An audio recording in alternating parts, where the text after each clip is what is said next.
Olá, pessoas! Cá estamos para o nosso É Preciso Falar sobre Política.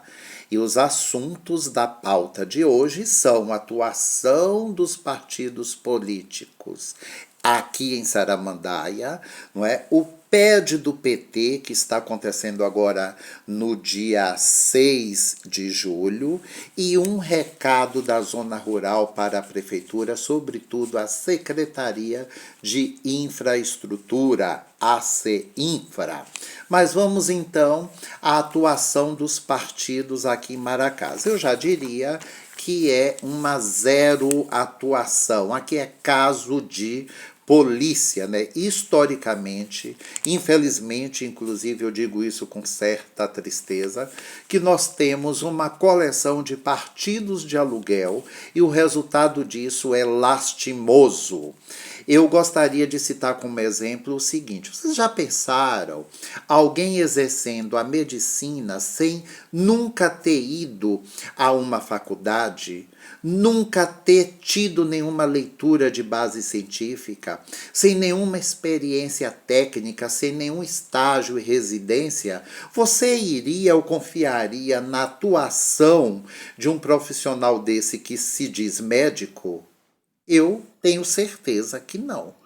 Assim é o que a gente fala sobre os partidos em Maracás. A galera não tem militância, a galera não tem coerência programática e nem ideológica. Usa os partidos apenas para protocolar candidaturas para o legislativo e o executivo. E o ano que vem nós temos eleição novamente, não é? E o cartel aqui em Saramandaia já está organizado. Telefonemas, encontros, reuniões, jantares acontece o tempo todo, não é? Para as ratazanas parirem os seus candidatozinhos e a sua base de acordo. Ninguém brinca em serviço, já está o mapinha ali todo sendo construído. E mais, Maracás está situada entre Iramaia de Tunga, grande patrocinador de candidaturas, não é? E Jiquié, que é um mau exemplo de atuação política. Tanto é que quando Zé Saqué pegou a cidade, pintou duas ruas e caiu um sepulcro, já fez sucesso com uma ótima atuação pelo caos que a cidade se encontrava. E o que é que acontece? Por que é que eu estou dizendo tudo isso? Porque a nossa preocupação é a composição do Congresso Nacional, que é feito por deputados federais e senadores. E essa gente está ferrando com a nossa vida. Nós precisamos aprender a distinguir a atuação do legislativo e do executivo. Tem questões que a gente pode ir direto ao governador, ao presidente, ao prefeito, mas a gente está passando por um momento cruel que é um Congresso desgraçado de ruim, não é? E que já se perpetua por algum tempo. Então está na hora da gente aprender a escolher os nossos deputados. E a galera local aqui já está fazendo as suas composições, né? Tem vereadores aí que vai pagar a conta agora, apoiando um determinado nome para deputado. Vocês já pensaram, um Elian da vida, não é? O nosso picolé de cuscuz cearense apoiando nomes para a Assembleia Legislativa da Bahia e para o Congresso Nacional? Deve ser alguém provavelmente pior do que ele. E a menina Suzy, que vive de emendas e de apadrinhamento, né? Ela vai trabalhar para fazer o dela, não é? E o menino Jonas, vocês já pensaram, tá doido para ter um deputado estadual federal de estimação. Vai gastar uma grana violenta, porque agora tem que escolher um e tem que pagar a conta. Da mesma forma, a gente pode se dizer do prefeito. Então, Todinho deve estar assim enlouquecido para montar o albinho de figurinha dele e dar conta de tanta gente. Isso sem falar que as raposas velhas, né, os Luiz Rui Costa da vida, provavelmente deve estar ligando, indicando nomes para todinho apoiar aqui.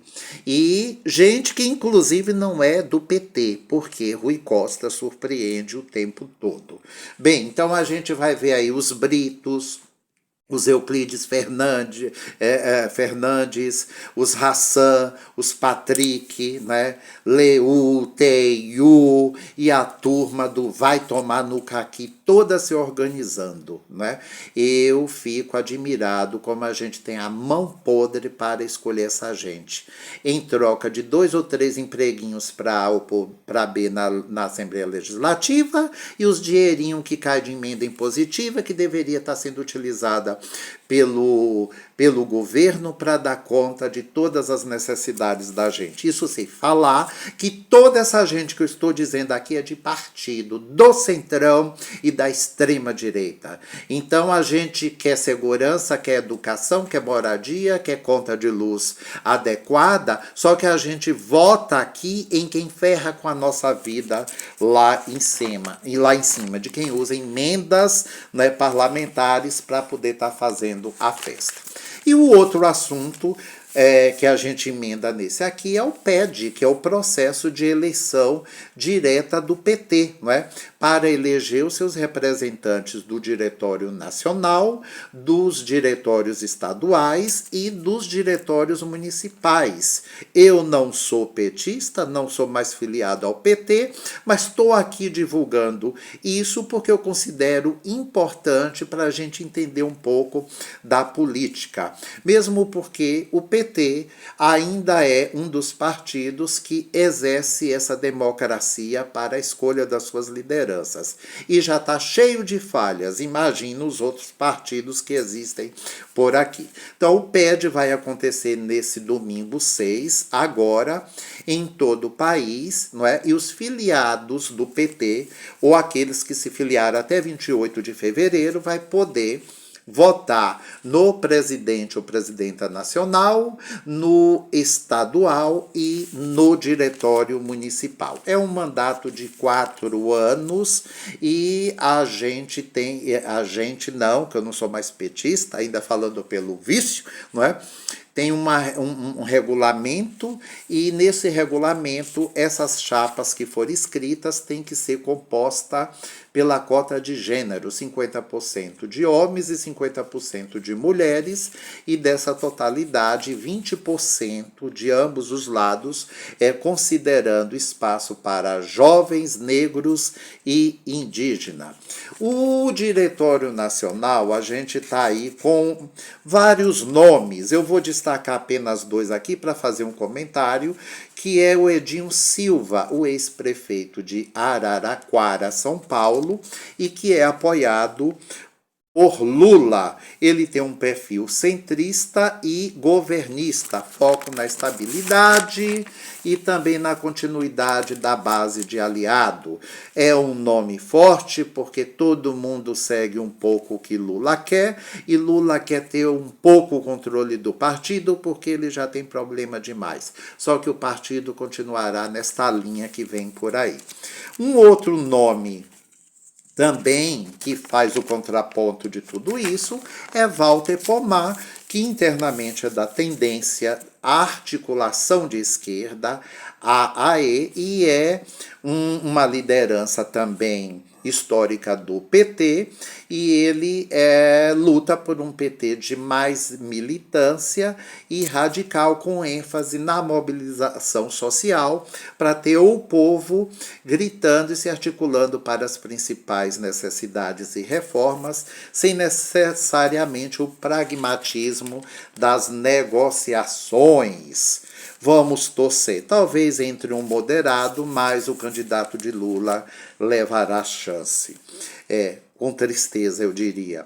E aqui na Bahia, o Diretório Estadual também tem vários nomes, eu vou citar alguns aqui, que provavelmente irá substituir Éden Valadares, que de Éden não tem nada, foi um horror, não é? Mas a gente pode destacar Eli Coutinho, que é uma mulher com perfil centro-esquerda, Lil Durães, que tem um perfil ali de esquerda radical, mas na linha do Walter Pomar, e Sandro Magalhães, que é uma figura que carrega um pouco das duas coisas, não é?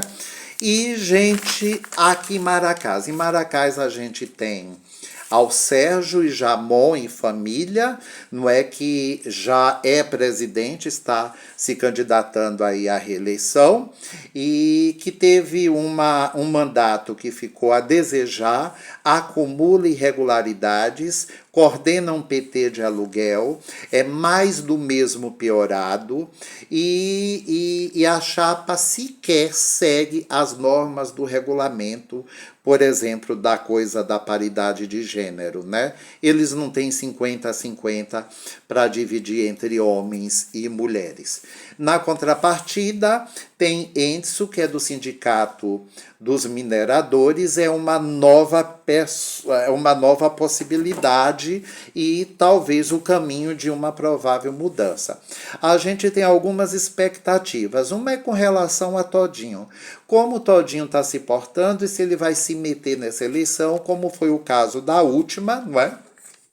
Que ele articulou aí para ter uma chapa de estimação, e ele mobilizou os filiados, que tem inclusive alguns bolsonaristas, e com todo respeito, né, levou até a mãe para votar. Então a gente não sabe se Todinho está mexendo os pauzinhos ou se ele vai deixar isso acontecer. Com relação estadual, ele deve votar para um nome, né, da estadual e nacional que os seus padrinhos políticos indicarem.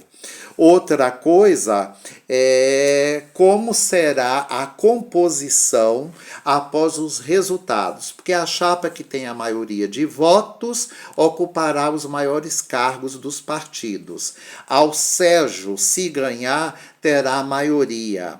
E como será essa composição? E se Enso ganhar, terá a maioria desses nomes. E por aí a gente vai ver como é que o maior partido da América Latina vai se portar e quais são os resultados. Eu, particularmente, torço para que tenha sucesso e que o PT retome a sua ideologia, a sua formação de base e o seu compromisso partidário, porque aqui na Bahia, sobretudo, a coisa é vergonhosa. Está na hora da gente rezar para essas lideranças velhas que já agem parecendo um Antônio Carlos Magalhães se picarem no mundo.